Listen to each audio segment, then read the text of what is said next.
کہے کہ ہائے کہ زندگی کا ایک ٹکڑا چلا گیا، ہائے اس معاشرے کی شان چلی گئی، ہائے اس معاشرے کی جان چلی گئی، ایسا کہے۔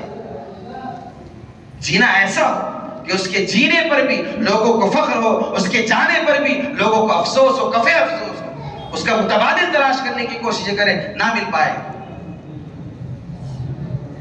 ایسا گیا کہ رکھ ہی پچھڑ گئی، یوں کہنے پہ مجبور ہو جاویں۔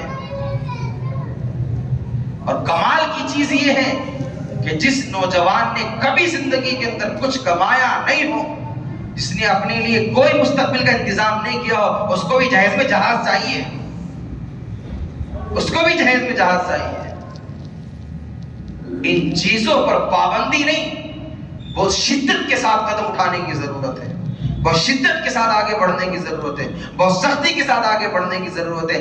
بچہ ہوتا ہے، نوجوانی پہ ایک ایسا دور آتا ہے کہ اس کی ہیجانی کیفیت شیطان کے علاوہ کوئی نہیں سمجھ پاتا، آپ نہیں سمجھ پائیں گے، آپ کو بتائے گا نہیں۔ شرم کا عالم یہ ہوتا ہے، وہ اس قدم کو اٹھانے پہ مجبور ہو جاتا ہے جس قدم پہ وہ چاہ کر بھی نہیں قدم اٹھانا چاہتا۔ ایسے بھی باحیا بچے موجود ہیں، لیکن ان کی حیا کا راز دار بننے کے لیے ضروری ہے کہ ان سارے اسباب کو توڑا جائے، ان سارے مسائل کو ختم کیا جائے۔ اسلام نے نکاح کو آسان نہیں، نہایت ہی آسان بنایا ہے۔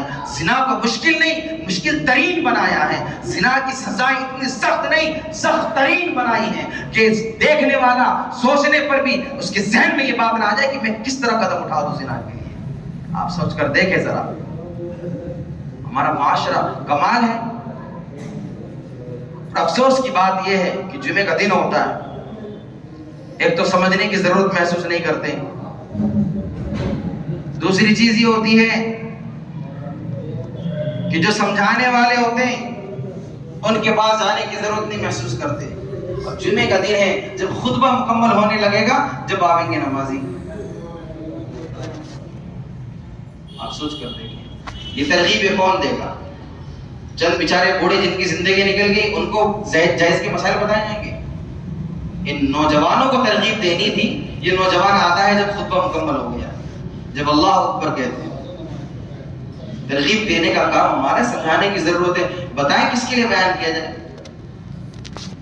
سب کو سردیاں لگ رہی ہیں، ہمیں بھی لگ رہی ہے، ہم بھی اگر عین وقت پر آئے بہت اچھا ہو جائے گا۔ یہ ذہن سازی کرنے کی ضرورت ہے، بچوں کو سمجھایا جائے، نوجوانوں کو کہا جائے کہ بھائی کچھ چیز ہے جس پہ قدم آگے بڑھانا ہے، اس کے لیے ہمت کرنی پڑے گی، حوصلے کے ساتھ کام لینا پڑے گا۔ اپنی ساری چیزوں کو آگے پیچھے کر کے کچھ چیزیں قابو میں لانے کے لیے حوصلے کی ضرورت ہوتی ہے، اور یہ حوصلے اگر پست ہو گئے، یہ حوصلے اگر پست ہو گئے پھر کچھ نہیں ہوگا۔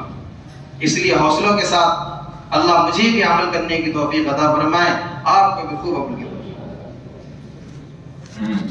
جی 2 منٹ آپ ذرا تشریف رکھیں، حاجی جی کچھ عرض کریں۔